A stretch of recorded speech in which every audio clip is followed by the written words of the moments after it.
Hi there, everyone, and a very warm welcome to episode number 42. So, on the podcast today, I'm doing something slightly different, and that is sharing my response to a question asked by a member of the Lose Weight, Live Life Academy on a group coaching and Q&A call.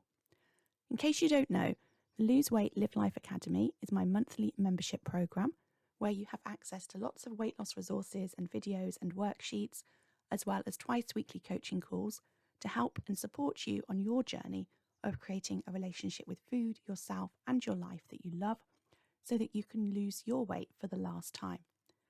And before I dive in and share my response to this question, which was about my own weight loss journey, I want to invite you to attend the next free online class that I'm hosting. This class takes place on Thursday, the 27th of May at 7 p.m. British Summer Time. The class is all about finding food freedom and taking control of your eating. And I would love you to register to attend if you would like to learn more about how to lose weight without diet deprivation and battling with your willpower.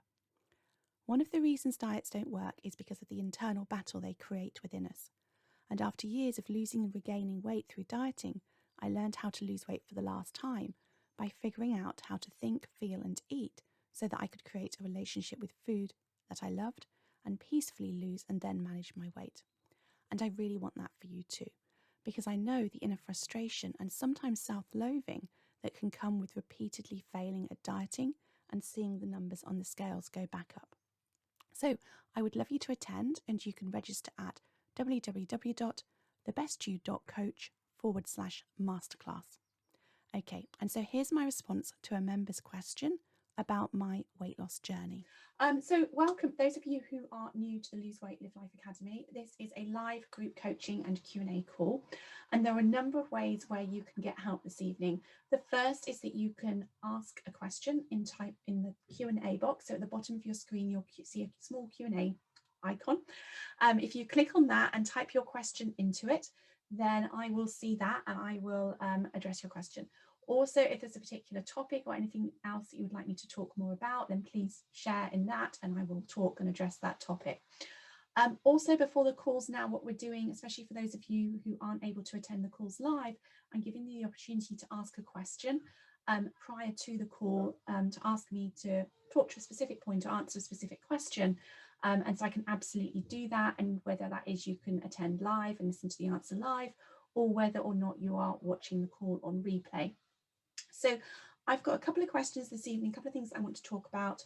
But whilst I'm doing that, I really encourage everybody to be thinking always and being curious about what's working, what's not working, what you're learning, what you want to be doing differently. If you've got any questions about anything that is not working for you, please do ask in the Q&A box. Just sort of share what's going on. If you're feeling stuck, if things are feeling difficult, then let's look at that together. I can't remember, I don't think I said, the other way that you can get help and coaching support is by raising your hand. So you should see the little hand icon and you can click on that and you can raise your hand and you can come on and get coached live. And we can have a proper coaching conversation, which is really useful in helping you figure out what's going on for you. We always want to be looking at what thoughts and feelings are underlying, are fueling the things that we're doing that we don't want to be doing, and the things that we're not doing that we do want to be doing. So if you find that you're either, not doing some things that you would like to be doing, whether that's maybe planning or journaling or completing your food framework or getting on the scales, we're going to talk about that in just one moment, then, and you don't really know why that is, that's what I'm here to help you with. So come and share what that is, raise your hand, come on and get coached live, and we can dig in and see what's going on for you. Or if you're, things that you are, I'd say, doing or not doing, the other way around as well. So if you're doing things that you don't want to be doing, or if you're not doing things that you do want to be doing. So if you find that you are eating things that you haven't planned to, so you're doing things you don't want to be doing, you can absolutely dig in and look at the same questions about what I've spoken about there in terms of my journey or different aspects of it. Anything you want to know more about, then please do not hesitate to ask me. I'm really, really happy to share that with you. All right, now I'm going to talk about weighing in and the scale, and I think, as Gemma said, friends or foe. So this comes out of sort of Gemma sharing, I think it was Gemma, haven't made a note of that, early, sort of on Monday, weighing in and saying she was down from the previous Monday by £4, but only £2 down from the Friday weigh-in. And so questioning whether she should be weighing in on both days, because when she does, she finds the Monday reading is higher, despite staying on plan, wondering what's going on there. But what she's essentially doing is noticing that the number on the scales is affecting how she's feeling. And she's mentioned feeling disheartened. And so because she doesn't want to feel disheartened, as of course we wouldn't want to, she's wondering whether she should only just weigh in once a week. And she was asking what other people's strategies are. And so this is just such a brilliant example of understanding and seeing the difference between the facts of the situation and the thoughts about it. Now, we all think, not all, probably 99.999% of people will think that they feel a certain way because of the situations in their lives, the circumstances in which they find themselves, things that happen to them, things that people say to them, all of these things. It's really, really normal. So we think that when we get on the scale and we see the number go up, we didn't expect it to, we think we feel either angry, frustrated, sad, annoyed, self-pity. I think that's the one I used to feel, because the number on the scale has gone up, and it's not. And most people would agree with you. They would think, well, if you've eaten according to your plan and that you've gained weight, of course you're going to feel upset. Of course that's going to be upsetting. But what I want to offer to you is that the reason that you are upset is not because of that number, because that number at the end of the day is just a number. That number does not have any emotion attached to it. It is a mathematical measure. If the weight measurement on the scale was, I don't know, can't think of something, I'm going to say tons. So if your scale measured things in tons, then presumably if you get on the scale, you're going to be something like 0.00000 some number, and then the next day you might be 0.000. It's going to be, but what I'm trying to say is that number isn't going to mean anything to you. Okay, so the number on the scale, whether you're weighing in pounds, stones and pounds, or kilos, is just a number. It doesn't mean anything. It's just a totally neutral thing. Numbers don't have any meanings attached to them. It's only when we have a thought about them that we attach meanings to it. One of the things that you may want to do if you are struggling with this is, if you normally weigh in pounds and stones, then weigh in kilos. If you normally weigh in kilos, then weigh in pounds. If you can desensitize yourself from the number and the attachments that you have associated with us.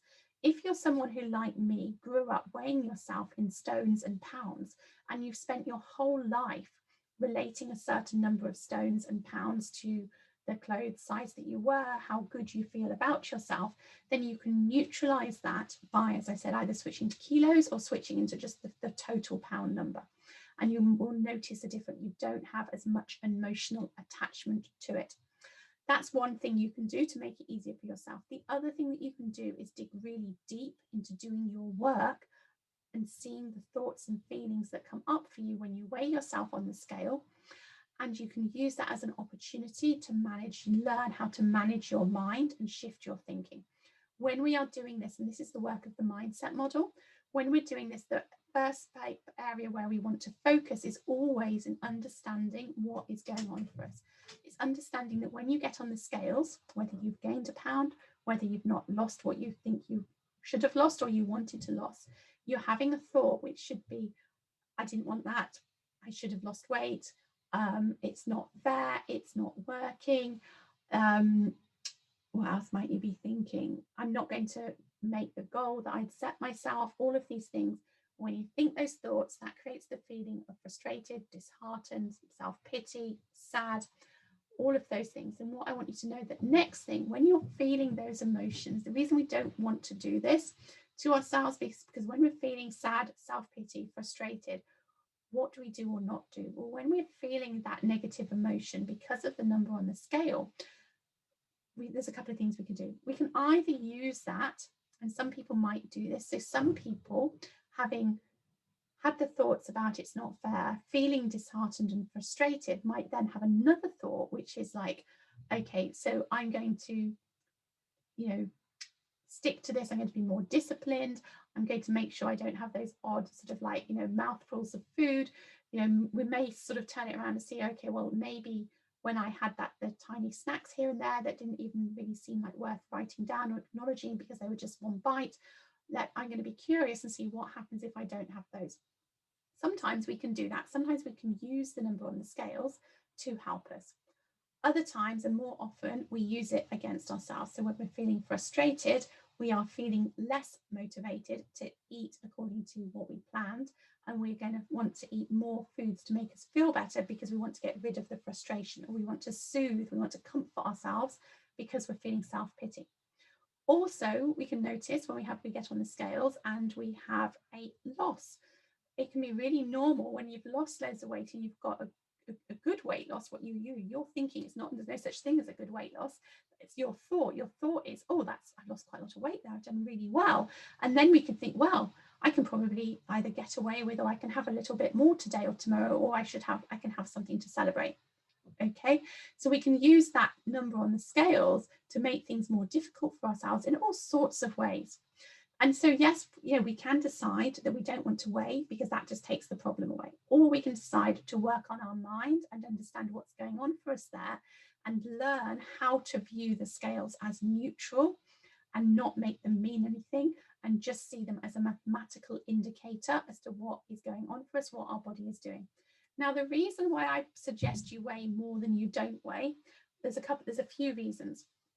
One is our body naturally fluctuates. The way our body weight naturally fluctuates a lot all of the time, whether that's due to sort of like monthly cycles, whether that's due to stress levels, the amount of sleep that we're getting, the weather, the amount of water that we're drinking, how hydrated that we are, and also the foods that we eat. So some foods will encourage you to retain water, some maybe salty foods, and other foods, those refined carbohydrate foods, for some people cause quite considerable water retention and cause you to be much more inflamed. So you may notice that you have, 2 biscuits and then the next day you're 2 pounds heavier. Chances are you haven't gained 2 pounds of fat. You're just holding on to a little bit more water because the refined carbohydrates in the biscuit triggered an inflammatory response in your body that caused you to hold on to that water. And if you just carry on eating right back on your food plan, of course, that's going to come straight back off again over the next couple of days, in addition to what you would have lost if you hadn't had the biscuits pretty much in the first place. Okay, the problem is that when you see that 2 pound weight gain, you feel frustrated, you have the negative emotion, and then you start to either want to eat to feel better, to soothe yourself, or you're thinking that what you're doing is not working, so you start jumping around and changing your food framework and changing your food plan. Or you might feel tempted to restrict yourself to get rid of the weight more quickly, and then when you restrict yourself, you feel deprived and you want to eat again. So really, I really want you to separate the numbers on the scales from what you're thinking and how you're making it mean. I do want you to look at the numbers on the scales over a 2-week period minimum. I was talking about tracking my weight sort of like monthly. So yes, I was weighing pretty much every day, but only making it mean something in terms of looking at it month at a time. I encourage you to do that every 2 weeks, at least to start off with, to fit in with your food framework. So I want you to be weighing frequently. This isn't what you get at the end of the day. You get to choose what works best for you. That's also really important, that you decide what you want to do and you feel empowered by it. But I liked the idea of weighing so that you can see all of those fluctuations and you get comfortable with it and you get a really good idea of what's going on for you. If you only weigh once a week, you're not really going to know if that number is a reflection as to how your whole week's been looking. It could be that you have, you've been losing weight during the week, and it just happens to be that whatever you ate the night before you weigh in is something that caused you to retain some more water, so the numbers have gone up, and you're going to make it mean that it's not working when it is. So that's why I encourage you to weigh frequently, not make it mean anything, manage your mind around it. Remember that that number is neutral. Only evaluate what that number is in compared to how you've been eating every 2 weeks. And also, when you are weighing yourself and you're thinking about that measure on the scale as being an indicator of how well you're doing, constantly be reminding yourself of all the other results that you are creating as a part of the process, all of the habits you're embedding, all of the mindset shifts you're making. Every time you're allowing yourself to feel the emotion, or you're building up the habit of planning, all of those things, those are the results that are going to mean that you are creating sustainable weight loss in a way that works for you for the long term. The number on the scale isn't telling you that that's what you're doing. Okay, the number on the scale is just a number. It's not giving you an indication as to how well you are doing in terms of putting things in habits in place for managing your weight for life. Okay.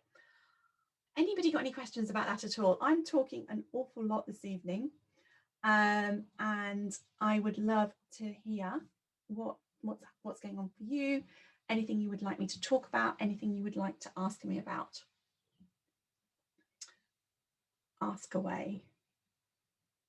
Or if you would like to raise your hand and come on and get coached, and have a conversation with me, then you are very welcome to do that.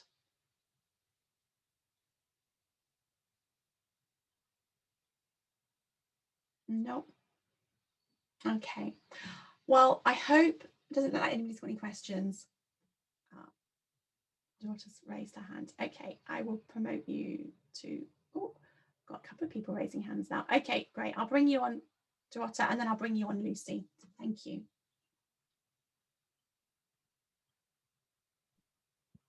Hi there. Hi Claire, how are you? I'm good, thank you. How are you? I'm very well, thank you. Yeah. What you were just talking about is just really something that's resonating with me at the moment. I'm just close to that next bracket on the stone, and I've been there for about 3 weeks, and I'm sort of, I go up a bit, go down a bit, go up a bit, and what I think I'm doing, I'll give you an example. Like today, I said, right, this week I'm really going to focus on it. So I had my lunch, what I always have. Then I had my dinner, and then I thought, my dinner wasn't as big as I thought it would be. So I'm going to now have an orange. And so then I had an orange, and then I said, right, well, I've got some almonds now because they're nice and healthy for me. I'll have 4 almonds. And then I was thinking, why did I eat those? Because if I didn't eat them, then I would be closer to my goal. And I don't know why, I just ate them. And and that's just an example of day, but I've been doing that every day. And I sort of think, oh no, I shouldn't have done that. And it's like that regret as soon as I've eaten it. Yeah. And in terms of, so you said your weight's gone up and down a little bit. In terms of when you think has it been from eating sort of like an orange and a few almonds? Do you think that's what's triggered the ups? No, I think it's triggered because I've been eating other things. So for example, I would now have, I would have more for my lunch than I would have before. So it's just creeping up a little bit extra. Every time. So this week I said, right, let's go back to what I used to eat before that worked for me. Yes. And follow that plan, because I did have a clear week. It's not as clear now as it was, but I just thought the days days I'm at home and the days I can choose what I want to eat, make my own decision, that's what I'm going to do. Okay, so it feels like you're just like, it's almost like pushing the boundaries a little bit. Yes, exactly. Testing and seeing what you can get away with, and sort of like getting caught up in that a little bit. So I would encourage you to, go back, sort of, if you notice that your meal wasn't what you thought it would be, in terms of, when you're evaluating it afterwards, sort of allow it to be okay. So yes, if you've had the orange and you've had the almonds because your meal wasn't fulfilling, or it wasn't the size that you thought it would be, or you thought it was too little, allow that to be okay, and sort of make peace with it and step out of, I want to say, the drama of it as quickly as possible, so that you're not using your energy on that. Would really encourage you to also look at why it is you want to get to that next bracket. So I know you want to, it's because it's the next number and what we make it mean, and it's going back to the number on the scales, but you can use this in this case to help you decide why you want to be eating the way that you were, that was enabling you to lose weight, rather than just seeing it as the next number bracket. Really build up what it is, what will be different, what you will be thinking and feeling when you get into that next number bracket, and use that in this case to your advantage. And then think, and what I want you to also do is visualize it.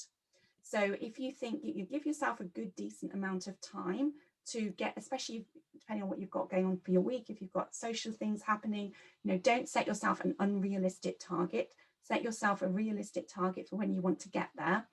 and visualize yourself, you know, stepping on the scales. What will you be thinking? What will you be feeling when you get to that number? You can look back and think about how you ate differently and what you were thinking differently to what you are thinking and feeling and eating now. But really try and, you know, create that for yourself. I think some positive visualization, so that you're starting to enjoy and appreciate being there, so you can be looking forward to it rather than sort of in this sort of, so you know it's happening, you're starting to trust yourself a little bit more. I think that might be worth exploring. Yes, I think you're right. I think that will work for me. What I did is I did the model today, because I had quite a bit of time just, and it was sort of like my intentional thought was the circumstance that I want to follow my food plan, Mm-hmm. and that I trust myself that I will make the right decisions to follow the food plan. Okay. If I was doing self-coaching for myself on that, when I know if I want to follow my food plan, I would always try and ask myself why. Right. And just sort of just gives you a bit more attachment to it. Yes. Okay. And then really, and the reason, my feeling is that I can control, I'm in control. Mm-hmm. Of what I'm deciding. I can decide, I'm deciding, I'm in control. And then so the actions were like plan the meals that I can. Then I'll just put like have a smaller portion of fruit for lunch and not have any of my evening meal. And when I'm out, to sort of guide myself and not be influenced by choices that others make, which is one that I've always sort of done in the past. Yes. Then really that each action influences my goal. Yes. And eat for me and not to please others. Yes. Yes. So yep. make all those sort of choices. It's really, and to me, I looked at that, and that's really to trust that I know what's best, Yes. as opposed to think that other people know better than me. Yes. What I would do with that, especially if you are going out and you're seeing that you've got potential obstacle this week of being influenced by others, I would take that particular area out and really focus on that as a separate model, and do a model on, you know, what, you probably know some of the thoughts that come up for you when they end up being influenced with how you ate. And so, you know, remind yourself of that unintentional model. So, and then have the same circumstance and then do the intentional model on that for you. So I would definitely pull that out as an area to focus on separately. Okay, yeah, because it looks like I've mixed two things in one. But yeah, it's fine because you've had those as actions. So what you did wasn't, you know, was great. But I think that knowing that that's an area that if you want to focus on it, I think there's more opportunity to explore that for you if you pull it out and put it into a separate model. Okay. As well. Okay.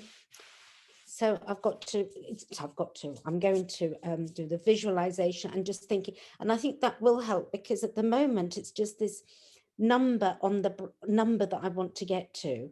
Yes. Only because it's the next number and it's something that I'm focusing on, rather, and it's like the old way of dieting, isn't it? The number means everything, whereas it's not. It's if I do the actions, I'll get to that number. Yes, yes.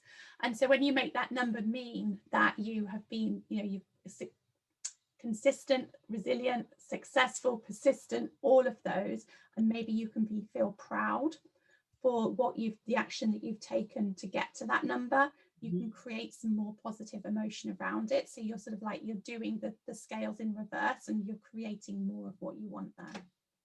Yes. Thank you very much, Claire. All right. Good. Thanks. Food for thought, literally. Okay, great. Thank you. Good to chat. Thanks, daughter. Let me pop you back. Change role to attendee. And then I'm going to bring you on, Lucy.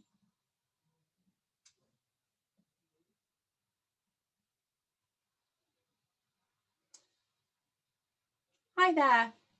Hello. Hi. Hello. Yeah. Hello. Hi. Hi. I just wanted to come on and say hello. Really. I've just started, so welcome. And I'm a bit behind, only because I'm a teacher and it's really, really hectic at the end of this term. But I just I just sort of started going through it and looking at the food framework, and but yeah, I wanted to say that I really totally related to what you were saying about your journey, and that, yeah, the whole shame thing. Oh my goodness. I was completely brought up with a proper dieter for a mum and a grandma, actually. And all about kind of weight being attached to your worth and the numbers. Oh my goodness. And every single diet club. And so I've had loads of programming like that. And so I'm sort of dismantling it all now. But my friend Juliet, my best friend, told me about you and your program. And I completely love it. I really, really like the idea of it being a neutral thing. And I was just going to say as well about the scales. I've had, oh my God, the scales. They've always just been such a marker of how good I am or bad I am. And firstly from my mum, and then also with herself, and then you take it on as your own views, don't you? And diet clubs. But I did actually weigh myself, thanks to you. I was looking at I listened to your podcast about it, and I thought I'm going to get some scales, and I'm going to try really hard to use just the number as the number. And actually what I did, which was quite unbelievable, was that I got on in the middle of the day, which, you know, like we're programmed, get on in the morning with no clothes and as light as possible. I was kind of like, no, I'm not going to, because I want to just make it meaningless to start with. And of course, as soon as I got on, I saw a number that is the biggest number I've ever seen, I think, because I haven't weighed myself for a couple of years. And I had tons and tons of voices, mainly my mum, just going, I can't believe you. So yeah, really, really interesting. And I really like and totally agree with your idea about being compassionate towards yourself. I think that's what I struggle with. So yeah, that's going to be my journey, hopefully. But yeah, I just wanted to sort of thank you. say hello. Great. Thanks for saying hello, and lovely to meet you. With a couple of things that you said, I'll just sort of like pick on, just say a couple of things on. So as far as you sort of saying you're behind, so just catch that, because you're never behind. So just to sort of say, you know, you are exactly on this journey at the point where you're supposed to be. So we never want to, when we think we're behind, we start putting pressure on ourselves from the outset. So you are exactly the right place, I think, you know, in terms of where you are on your journey. So that's fantastic. And then there was something else I was going to say, which just escaped my mind now.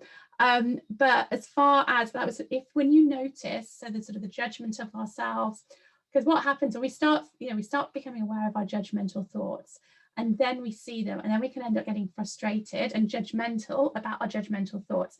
So just when you see them there, just sort of observe them and notice them, and this would go for other people as well, and then just see that they are thoughts, they're just sentences in your mind and not truths. So if you spot some default thinking about, oh, you know, I shouldn't have eaten that, or that number's too high, or, you know, you shouldn't, whatever it is, just try and sort of catch it and say to yourself, you know, I'm having the thought that whatever it is, rather than see it as a truth.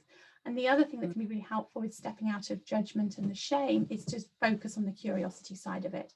So when you if you're eating something you hadn't planned to, or some things like that, rather than judging yourself for it, just be really curious and think, oh, I wonder why I did that. What was it about that day, that meal, that occasion that led to me eating differently to how I planned, or led to me eating something that I really didn't want to? And really be curious about it and seek to understand it, because it's difficult to be judgmental when we're being curious. Yeah, a couple of things that and that happened last night, actually, because my ex-husband was FaceTiming my son, and he's not in here, thank God.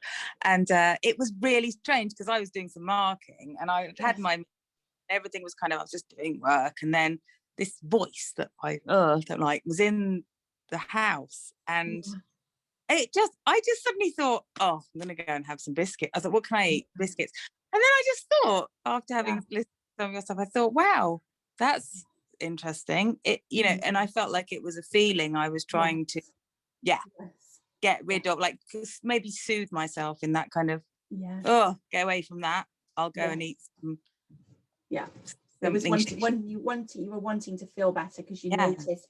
So, and if that comes up again, it's useful to ask, try and figure out what it is you're feeling and what created the feeling, because you think it would have been your ex's voice, but there would be a thought in between hearing the voice or whatever it was, the words that he said, and feeling.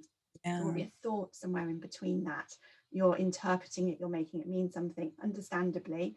Do you know what I mean? If, like, depending on what has gone previously, there may be lots of thoughts that you're having there, but it's useful to try and identify that and to see what feeling your thinking is creating for you. Because of course, if it leads to you wanting to eat, then it's, you know, you want to be looking at that so you can be curious about understanding what's going on.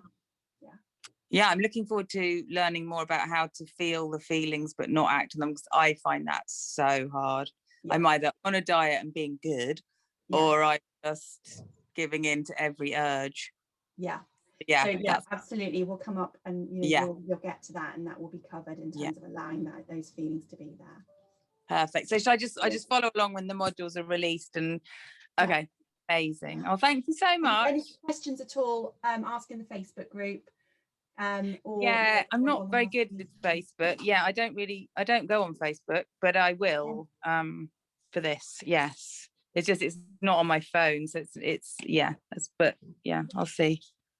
I mean, you've got the details for this call, so you've obviously found the calls here, so there's not a huge amount on there you're missing out on.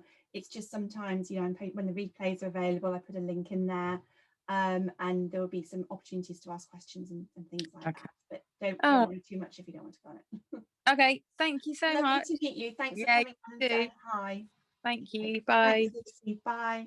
We pop you back, change role to attending. Okay. Anybody else like to come on and come on and ask a question, get coached, or ask a question in the Q&A? And I've got, okay, so I just realized that my Q&A wasn't showing up. So Jane says, interested to know the outcome of the planning issue. Oh, that I was talking about earlier. Yes, thank you, Jane. So so the application, the council said that they had to withdraw the application because the information that they had provided, some of the environmental studies that they had done, and I'm not sure if it was particularly the odour, pollutions, something they had to either, it would be rejected, or the council said they had to withdraw it. So they withdrew it. And I believe that what they actually did was end up putting it closer to where their house is. So it doesn't impact it. We can smell it when it's sprayed on the fields, but that's absolutely fine. But it's not the impact that we thought it would be. So it all got resolved, fortunately, but it was an interesting 6 months. Jane's also asking, how did I know I'd resolved the urges? So how did I know I'd resolved the urges? I think it was discovering that I could feel it in my body and it would go. And it was also being really willing to want to feel it. So I think to start off with, probably I was resisting the urges, as I think everybody tends to do. We're distracting ourselves, we're resisting it, we're pushing it away. And then I can remember that for a period of time, I switched my thinking. So rather than having an urge and sort of thinking like, oh, you know what I mean? No, don't want to deal with this, wanting to push it away, I really embraced the fact that I was having an urge to eat something that I hadn't planned, because it was going to allow me to do the work of getting good at feeling the urge. So what I was doing at that particular point in time was that each time the urge came up, I was really embracing it, and really I can literally remember willing myself to want to feel it now, which was a total turnaround from how I'd ever felt previously about feeling compelled to eat something that was different to what I had intended or planned to eat, or that was like a refined food that was not aligned with my healthy eating plan, something like that. So whereas previously, obviously, when you're on a diet and you feel compelled to eat something, you don't think, okay, brilliant, I really want to eat that, and I'm, going to allow the feelings to be there. This real shift in really seeing the urge as an opportunity to do the work. That was a part of it for me. And then the other thing is feeling the physical change from feeling tense about the urge and sort of trying to feel it or push it away, or whatever it was that I was doing, to being relaxed into it, and sort of really like relaxing into it and allowing it to be there in a really relaxed way, and trusting myself that I can feel it and not respond to it, and get familiar with it and get comfortable with it. So those, I think, were a couple of like changes in terms of shifts for me that helped me see the difference, because when I had been doing it previously, I hadn't wanted it to be there, embraced it and relaxed into it. And also when you do that and you can see that it can pass, that as well is builds up your confidence that you can do it again and again, and that it's not such a problem. And then of course once you do that, and then your brain stops suggesting it to you, so you stop having the urges in the first place, that's great as well. And then the third question, what was the difference towards the end about the urges, how you felt and managed them? I think I've answered that. Yeah. Any other questions, anybody?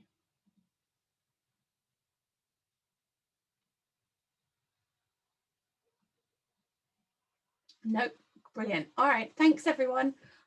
Great talking to you this evening. Thank you, Dorota and Lucy, for coming on and chatting and getting coached. Have a good week. I think we have a workshop call tomorrow, which will be a working call. So what we're doing with the workshop calls, for those of you who haven't attended one yet, is I really encourage you to bring along some worksheets that you want to work through. And then what we do is we get on the call, everybody's on the camera together, we can all see one another, we have a little chat. You can ask me questions about anything. If you've got a particular worksheet that you've been looking at and you want help and support with, you can ask me about that. You then sort of share what worksheet or what work you're going to do. It could be a worksheet, it could be journaling, it could be doing your food plan, whatever it is you want to do. It's just some time to share the work of what we're doing, hold yourself a little bit accountable, because you probably hopefully put it on your calendar.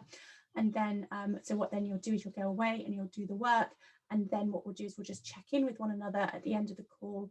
You get to ask any questions that have come up, or share what you've done and what you've discovered, or what insights you've got. All right. Thanks very much, everyone. Take care and have a good evening. And so thanks for listening. If you have any questions or would like to know more, please don't hesitate to reach out.